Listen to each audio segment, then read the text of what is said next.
شهر رمضان الذي انزل فيه القرآن زمانہ آج بھی قرآن سے ہی فیض پائے گا، مٹے گی ظلمت شب اور ستارہ جگمگائے گا۔ قرآن کریم کامیابی کی شاہ کلید ہے، یہ دائمی منشور اور دستور حیات ہے۔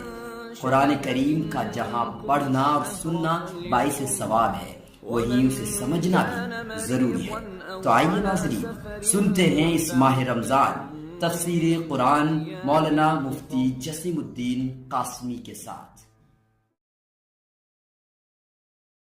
بسم اللہ الرحمن الرحیم۔ اس سے پہلے 26ویں پارے کی تفسیر بیان ہوئی تھی، اب یہاں سے 27ویں پارے کی تفسیر کا خلاصہ پیش کیا جا رہا ہے۔ 27ویں پارے کی ابتدا سے لے کر سورہ زاریات کی آیت 37 تک حضرت ابراہیم علیہ السلام کے پاس فرشتے کی آمد اور پھر وہاں سے قوم لوط کی بستی میں وہ لوگ گئے اور ان کو جو ہلاک کیا ہے اس کا ذکر ہے۔ اس کے بعد آیت 38 سے 40 تک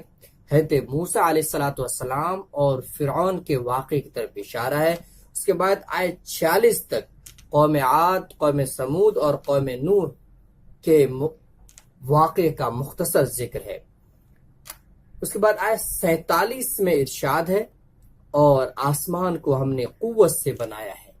اور ہم یقیناً وسعت پیدا کرنے والے ہیں۔ اللہ تبارک و تعالیٰ نے یہ کہا ہے کہ ہم آسمانوں کو ہم نے قوت سے بنایا ہے اور پھر اس آسمان سے بارش برسا کر ہم انسانوں کے رزق میں بڑھوتری کرتے ہیں، وسعت دیتے ہیں۔ اس کے بعد آیت 55 میں ارشاد ہے، اور نصیحت کرتے رہو کیونکہ نصیحت ایمان والوں کو فائدہ دیتی ہے۔ اللہ نے یہ کہا ہے کہ اگر ہم کسی کو سمجھاتے ہیں، برائی سے روکتے ہیں، اچھائی کا حکم دیتے ہیں اور ہمیں ایسا لگتا ہے بظاہر کہ شاید یہ نہیں سمجھ رہے، تو اس سے مایوس ہو کر ہمیں نصیحت سے رکنا نہیں چاہیے، بلکہ انہیں نصیحت کرتے ہی رہنا چاہیے۔ اللہ تبارک و تعالی آج نہ تو کل اس کے دل پر اس کا اثر ضرور ڈالیں گے۔ آیت 56 میں اللہ تبارک و تعالی فرماتے ہیں کہ ہم نے انسان و جنات کو اپنی عبادت کے لیے پیدا کیا ہے۔ اس کے بعد سورۃ طور شروع ہوتی ہے۔ اس سورت کے اندر چونکہ اللہ تبارک و تعالی نے طور پہاڑ کی قسم کھائی ہے، اس لیے اس سورت کا نام سورۃ طور ہے۔ یہ سورہ مکی ہے اور اس میں 49 آیتیں ہیں۔ سورت کی ابتدا میں اللہ تبارک و تعالی نے 5 چیزوں کی قسم کھا کر کہا ہے کہ عذاب تو نافرمانوں کو ضرور ہوگا۔ چنانچہ ارشاد ہے، قسم ہے طور پہاڑ کی اور اس کتاب کی جو صحیفے میں لکھی ہوئی ہے، اور قسم ہے بیت معمور کی اور بلند و بالا چھت کی اور بھرے ہوئے سمندر کی کہ تمہارے پروردگار کا عذاب ضرور واقع ہونے والا ہے۔ طور سے مراد وہ پہاڑ ہے جہاں پر حضرت موسیٰ علیہ السلام کو تورات نامی کتاب سے اللہ نے نوازا تھا، اور کتاب جو صحیفے میں لکھی ہوئی ہے اس سے مراد یا تو یہی تورات ہے یا پھر انسانوں کے نامہ اعمال ہیں، اور بیت معمور سے مراد وہ عبادت گاہ ہے جو فرشتوں کی عبادت گاہ ہے۔ جس طریقے سے اس دنیا کے اندر بیت اللہ ہے، تو بالکل بیت اللہ کے محاذ میں بالکل اوپر اللہ تبارک و تعالیٰ نے آسمان پر بیت معمور ایک عبادت گاہ اللہ نے بنائی ہے تاکہ فرشتے اس میں عبادت کرے، تو یہ مقدس عبادت گاہ ہے جو فرشتوں کی عبادت گاہ ہے۔ بلند و بالا چھت سے آسمان مراد ہے، اور وہ عذاب کب آئے گا تو اس کے بارے میں 19 اور 20 ان دونوں آیتوں میں اللہ نے فرمایا، جس دن آسمان تھر تھرا کر لرز اٹھے گا اور پہاڑ ہولناک طریقے سے چل پڑیں گے، یعنی قیامت کا دن ہے کہ قیامت قائم ہونے کے بعد جو لوگ برے ہوں گے انہیں اللہ تبارک و تعالی ضرور سزا دیں گے۔ اس کے بعد آیت 17 سے 28 تک متقی لوگوں کا تذکرہ ہے جنہیں اللہ تعالیٰ نے مختلف نعمتوں سے جنہیں اللہ تبارک تعالیٰ نوازیں گے۔ مثلا ارشاد ہے ان سے کہا جائے گا کہ خوب مزے سے کھاؤ پیو ان اعمال کے بدلے میں جو تم کیا کرتے تھے، اور ایک قطار میں لگی ہوئی اونچی نشستوں پر تکیہ لگائے ہوئے ہوں گے، اور ہم بڑی بڑی آنکھوں والی حوروں سے ان کی شادی کرا دیں گے۔ اور جو لوگ ایمان لائے ہیں ان کی اولاد نے بھی ایمان میں ان کی پیروی کی ہے تو ان کی اولاد کو ہم انہی کے ساتھ شامل کر دیں گے اور ان کے عمل میں سے کوئی چیز کم نہیں کریں گے۔ ہر انسان کی جان اپنی کمائی کے بدلے میں رہن رکھی ہوئی ہے۔ اس آیت کے اندر دو چیزیں خاص طور پر سمجھنے کی، ایک تو یہ کہ اللہ نے یہ فرمایا کہ جو لوگ نیک ہیں، متقی ہیں، ان کی اولاد اگر مومن ہے تو اللہ تبارک و تعالیٰ ان نیک لوگوں کے ساتھ ان کو شامل کر دیں گے۔ مطلب یہ کہ جو لوگ متقی ہیں اور جنت کے اندر اعلیٰ درجات سے ان کو نوازا جائے گا تو ان کی جو اولاد ہوگی وہ بھی جنت میں جانے کے لائق ہے، لیکن ان اعلیٰ درجات کے مستحق نہیں ہے۔ تو اللہ تبارک و تعالیٰ ان کے والد کو خوش کرنے کے لیے ان بچوں کو بھی ان اعلیٰ درجات سے نوازیں گے، اور پھر ان کے والد کے مقام میں کچھ کمی نہیں کی جائے گی۔ اس طریقے سے اس آیت کے اندر یہ بھی فرمایا کہ ہر انسان کی جان اپنی کمائی کے بدلے میں رہن رکھی ہوئی ہے۔ رہن کا مطلب ہوتا ہے مورگیج، یعنی جب انسان قرض لیتا ہے تو ضمانت کے طور پر اپنی کوئی چیز رہن رکھ دیتا ہے تاکہ جو قرض دینے والا ہے اس کو یہ بھروسہ رہے کہ اس کے پیسے ضائع نہیں ہوں گے۔ تو اللہ تبارک و تعالیٰ نے اسی طریقے سے ہمیں جن صلاحیتوں سے نوازا ہے، دیکھنے کی صلاحیت، سننے کی صلاحیت، چلنے کی صلاحیت، چھونے کی صلاحیت، یہ تمام چیزیں اللہ نے جو ہمیں صلاحیت دی ہے یہ دراصل قرض ہے، اور اس قرض کی ادائیگی اس وقت ہوگی جب ہم انہیں صحیح طور پر اللہ کے حکم کے مطابق استعمال کریں گے۔ اللہ نے اگر زبان دی ہے تو قرض کی ادائیگی اس طریقے پر ہوگی کہ ہم اس زبان سے سچ بولے، ہمیشہ جھوٹ نہ بولے۔ اگر اللہ نے ہمیں چلنے کی صلاحیت دی ہے تو ہمارے یہ قدم صحیح کام کے لیے آگے بڑھیں، برائیوں کی طرف ہم چل کر نہ جائیں۔ تو جب ہم اللہ کے قرض کی ادائیگی کر دیں گے اور ان صلاحیتوں کو صحیح طور پر استعمال کریں گے تو اللہ تبارک و تعالی ہماری جانوں کو جہنم سے چھٹکارا دے کر جنت میں داخل فرمائیں گے۔ یہ اس طریقے سے ہماری جو جان ہے یہ رہن رکھی ہوئی ہے۔ اس کے بعد آیت 29 اور 30 میں رسول اللہ صلی اللہ علیہ وسلم سے یہ کہا گیا ہے کہ کفار جو طرح طرح کے اعتراضات کرتے ہیں آپ پر، کوئی شاعر کہتا ہے تو کوئی کاہن کہتا ہے، کوئی مجنوں کہتا ہے، آپ ان کی باتوں کی طرف توجہ نہ دیں، اگنور کریں، نظر انداز کریں، اور آپ جس کام کے لیے بھیجے گئے ہیں، تبلیغ کے اعلیٰ مقاصد کے لیے جو آپ بھیجے گئے ہیں، آپ اس کام کو انجام دیتے رہیں۔ اس کے بعد سورہ نجم شروع ہوتی ہے۔ سورہ نجم مکی ہے اور اس میں 62 آیتیں ہیں۔ بعض روایت سے معلوم ہوتا ہے کہ یہ وہ پہلی سورت ہے جو حضور صلی اللہ علیہ وسلم نے، جسے حضور صلی اللہ علیہ وسلم نے علی الاعلان ایسے مجمع پر پڑھ کے سنائی آپ نے جس میں مسلمانوں کے ساتھ مشرکین بھی موجود تھے۔ نیز یہ پہلی سورت ہے جس میں آیت سجدہ نازل ہوئی، اور جس وقت آپ صلی اللہ علیہ وسلم نے سجدے کی آیت کی تلاوت کی تو مسلمان کے ساتھ ساتھ مشرکین بھی سجدے میں گر گئے اس پارے کے اندر، اس سورت کے اندر جو آیت سجدہ آئی تو اسے سن کر۔ اس سورت کا اصل موضوع حضور صلی اللہ علیہ وسلم کی رسالت کو ثابت کرنا اور مشرکین مکہ کے غلط عقائد اور ان کے بعض بیہودہ دعووں کی تردید ہے اس سورت کے اندر۔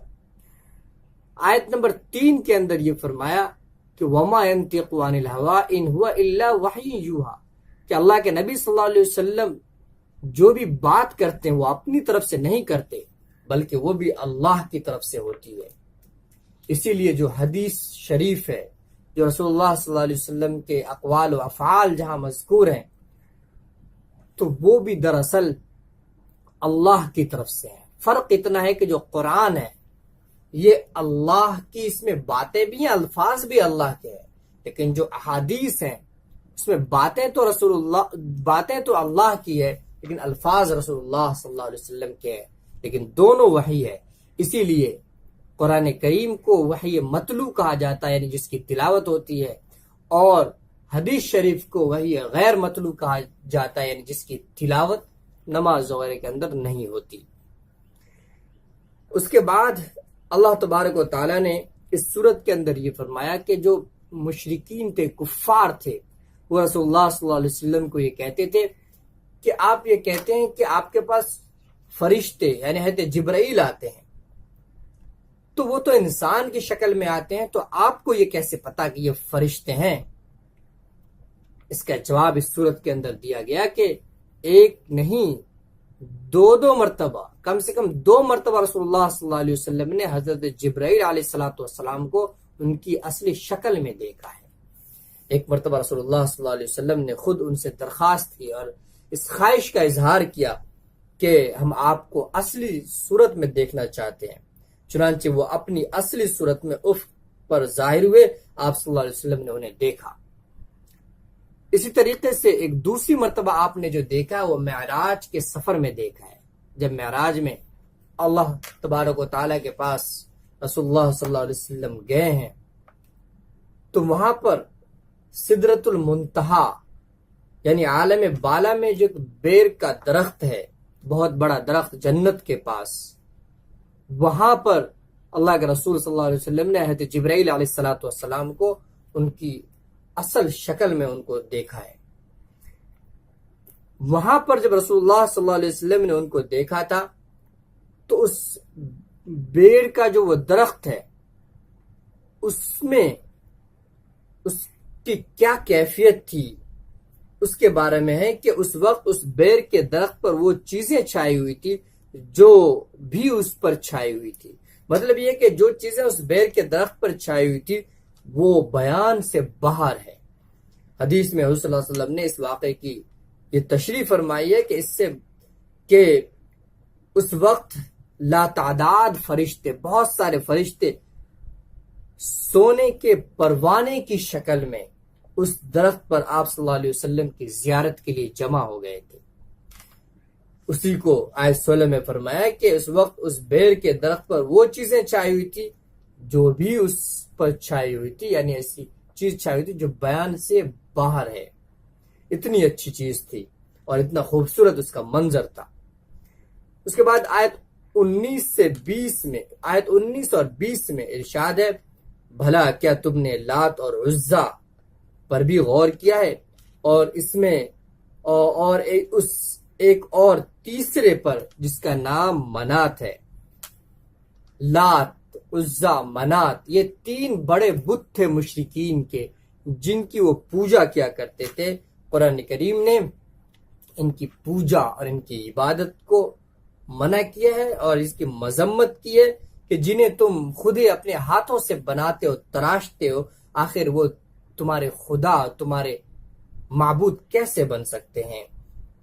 اس کے بعد آیت 36 سے 39 تک ارشاد ہے، کیا اسے ان باتوں کی خبر نہیں ملی جو موسیٰ علیہ السلام کے صحیفوں میں درج ہے اور ابراہیم کے صحیفوں میں بھی جو مکمل وفادار ہے، یعنی یہ کہ کوئی بوجھ اٹھانے والا کسی دوسرے کا بوجھ نہ اٹھا سکے گا، اور یہ کہ انسان کو خود اپنی کوشش کے سوا اور کوئی چیز اس کو نہیں ملے، کوئی اور چیز اس کو نہیں ملے گی،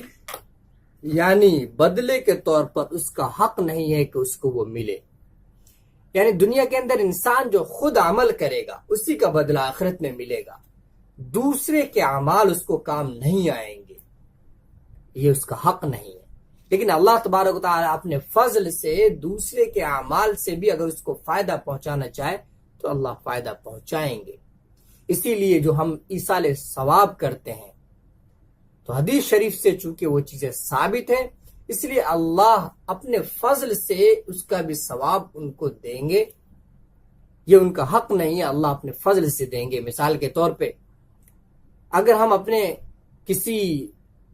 آبا و اجداد میں سے کسی کی طرف سے وہ گزر چکے ہیں اس دنیا سے جا چکے ہیں، ان کے جانے کے بعد اگر ہم کوئی نیک عمل کریں، مثال کے طور پر صدقہ و خیرات کریں، کوئی رفاہی کام کریں، کنویں کھدوا دیں، پانی کا انتظام کر دیں غریبوں کے لیے،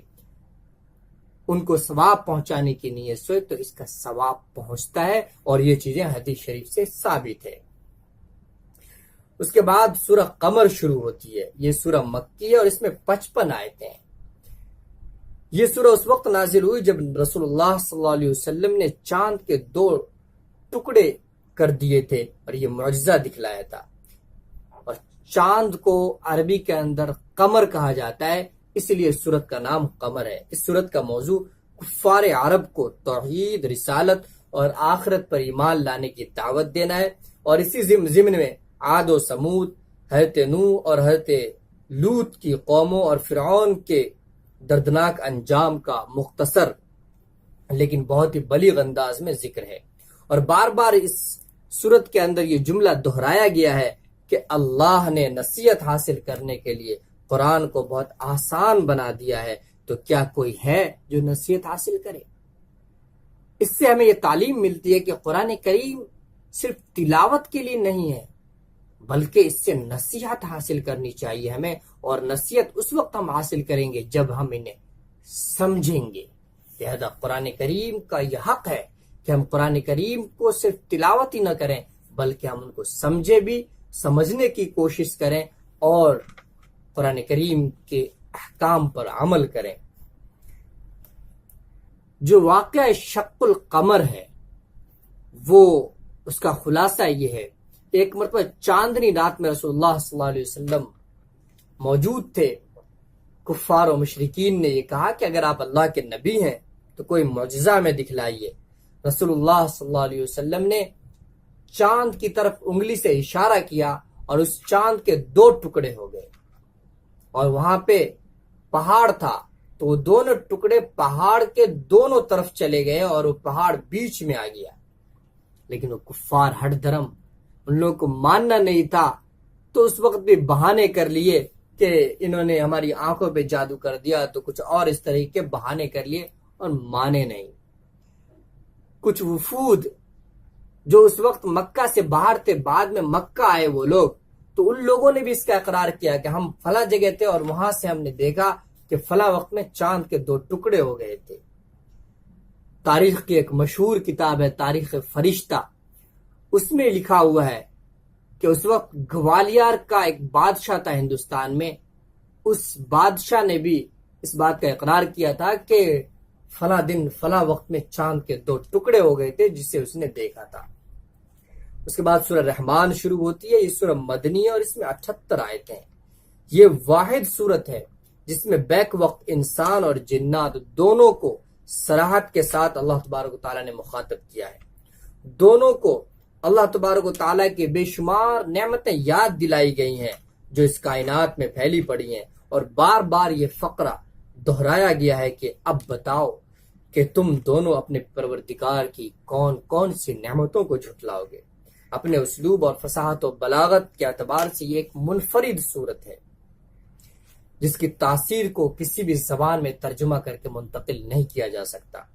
مختلف قسم کی نعمتوں اور قدرت کی نشانیوں کو ذکر فرمانے کے بعد اللہ نے آیت 26 اور 27 میں یہ فرمایا، اس زمین میں جو کوئی ہے فنا ہونے والا ہے، اور صرف تمہارے پروردگار کی جلال والی فضل و کرم والی ذات ہے جو باقی رہنے والی ہے۔ یعنی دنیا پوری ختم ہو جائے گی، صرف وہ اللہ ہے جو ہمیشہ سے ہے اور ہمیشہ رہیں گے۔ آیت 31 میں ارشاد ہے، اے 2 بھاری مخلوقو، ہم عنقریب تمہارے لیے فارغ ہونے والے ہیں، یعنی تمہارے حساب کے لیے فارغ ہونے والے ہیں۔ اس سے مراد بھی جنات اور انسان ہے، کیونکہ یہی وہ 2 مخلوق ہیں جنہیں اس کائنات میں عقل و شعور کے ساتھ ساتھ اللہ تبارک و تعالیٰ نے مکلف بننے کی صلاحیت بخشی ہے۔ اس کے بعد سورہ واقعہ ہے۔ سورہ واقعہ کے اندر اللہ تبارک و تعالیٰ نے شروع میں قیامت کی ہولناکی کو ذکر کیا ہے، اور قیامت کی ہولناکی کو ذکر کرنے کے بعد اللہ تبارک و تعالیٰ نے انسانوں کے 3 گروہوں کا ذکر کیا ہے کہ قیامت کے اندر انسانوں کے 3 گروہ ہوں گے۔ چنانچہ ابتدائی آیتوں میں قیامت کی ہولناکی کو اس طرح سے ذکر کیا ہے کہ جب وہ ہونے والا واقعہ پیش آ جائے گا تو اس کے پیش آنے کو کوئی جھٹلانے والا نہیں ہوگا۔ وہ ایک تہو بالا کرنے والی چیز ہوگی جب زمین میں ایک بھونچال پیدا ہوگی،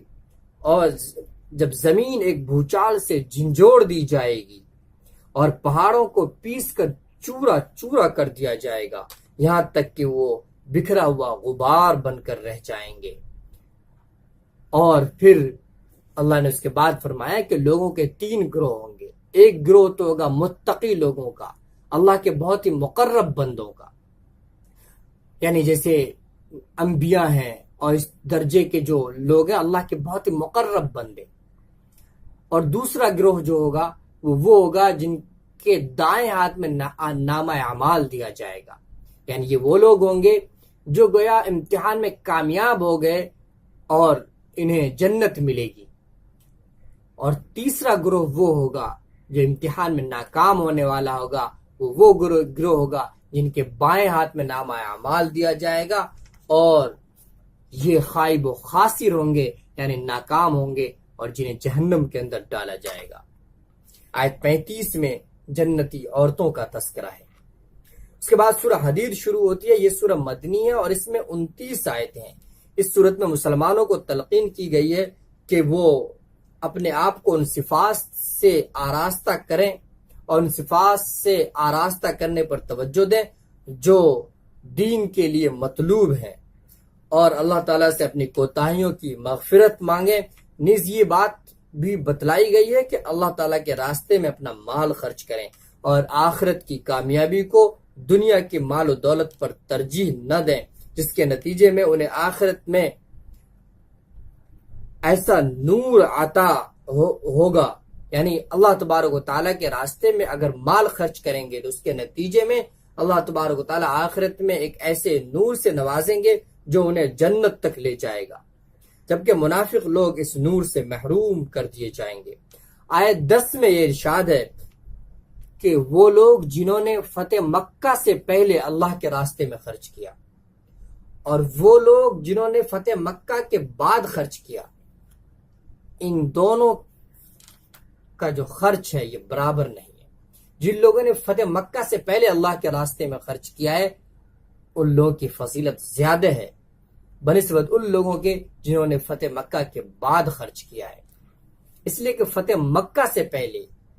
دین کی اشاعت کے لیے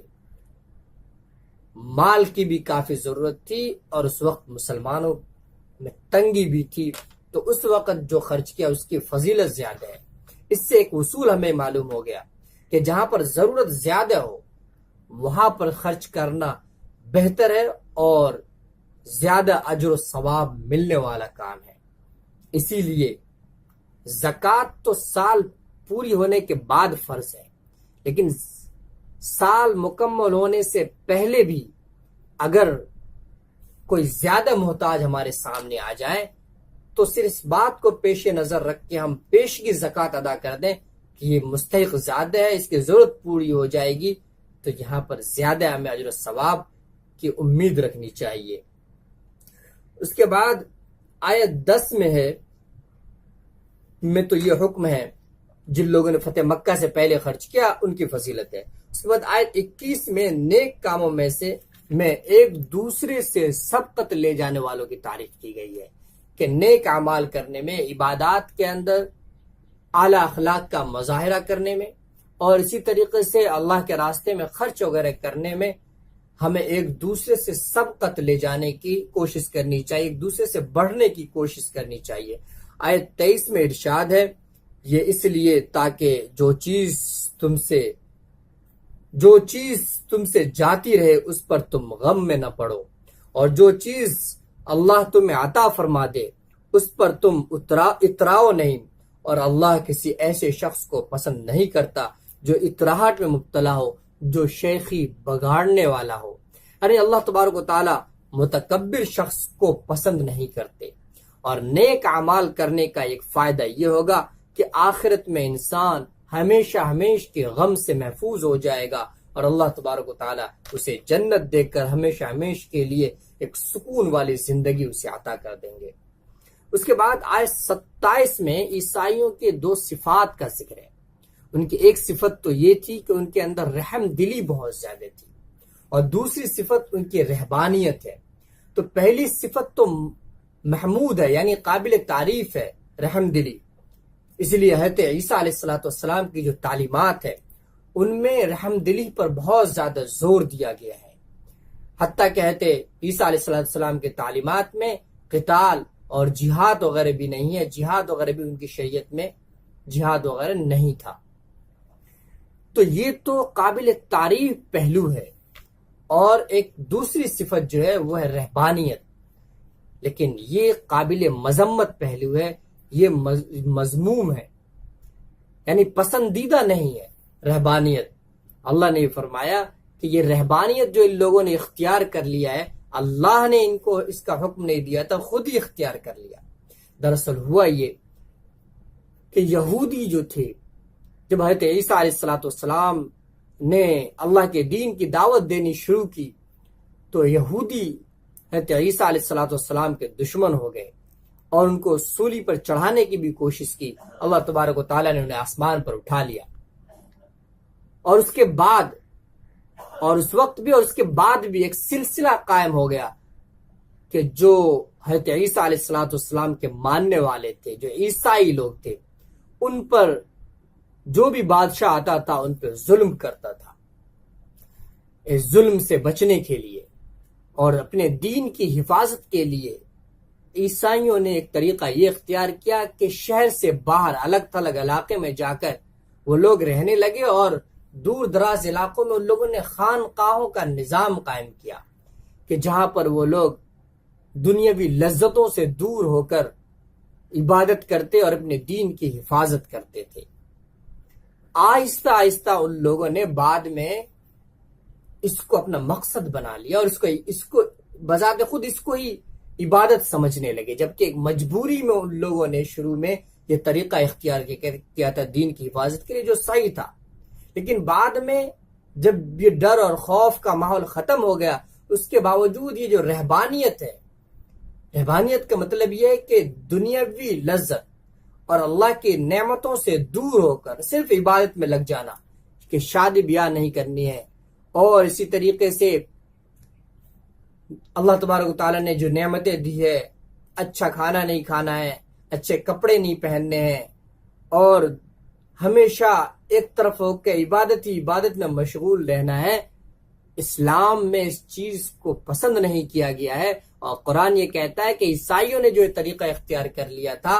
اللہ نے اس کا حکم نہیں دیا تھا دین کی حفاظت کے لیے۔ ٹھیک ہے، شروع میں استعمال انہوں نے یہ طریقہ اپنایا، لیکن بعد کے لوگوں نے جو عیسائیت اور عیسائی مذہب کا حصہ سمجھ لیا، یہ غلط تھا۔ اسلام میں یہ ہے کہ ایک عام انسان کی طرح رہو، اور پھر جا کر اللہ کی عبادت کر کے اللہ کے مقرب بندے بنو، جیسے نبی صلی اللہ علیہ وسلم نے شادیاں بھی کی، آپ صلی اللہ علیہ وسلم کے بچے بھی ہوئے، آپ اچھا بھی کھانا کھاتے تھے، اچھے کپڑے بھی پہنتے تھے، ایک عام انسانوں کی طرح اچھی زندگی بھی گزارتے تھے، لیکن اس کے باوجود اللہ کے سب سے مقرب بندے تھے، اللہ کی عبادت اور اللہ کی فرما برداری میں سب سے آگے بڑھے ہوئے تھے۔ تو یہی وہ طریقہ ہے اسلام جس کی تعلیم دیتا ہے۔ اللہ تبارک و تعالی ہمیں قرآن کریم کو سمجھنے اور اس پر عمل کرنے کی توفیق عطا فرمائے۔ حب سنت یا الہی حب قرآن دے مجھے، نعمت دارائن عالی نور ایمان دے مجھے، کام میرا زندگی بھر خدمت قرآن ہو، فہم قرآن دے الہی نور عرفان دے مجھے۔ ناظرین، تفسیر قرآن کا یہ پروگرام آپ سن رہے تھے ملت ٹائمز کے یوٹیوب چینل پر۔ روزانہ تراویح میں پڑھے جانے والے قرآن کی مختصر تفسیر آپ سے بیان کر رہے ہیں مرکز المعارف ایجوکیشن ریسرچ سینٹر کے استاذ مولانا مفتی جسیم الدین قاسمی۔ آپ سے درخواست ہے کہ ہمارا یوٹیوب چینل سبسکرائب کریں اور دوسروں تک اس ویڈیو کا لنک شیئر کریں۔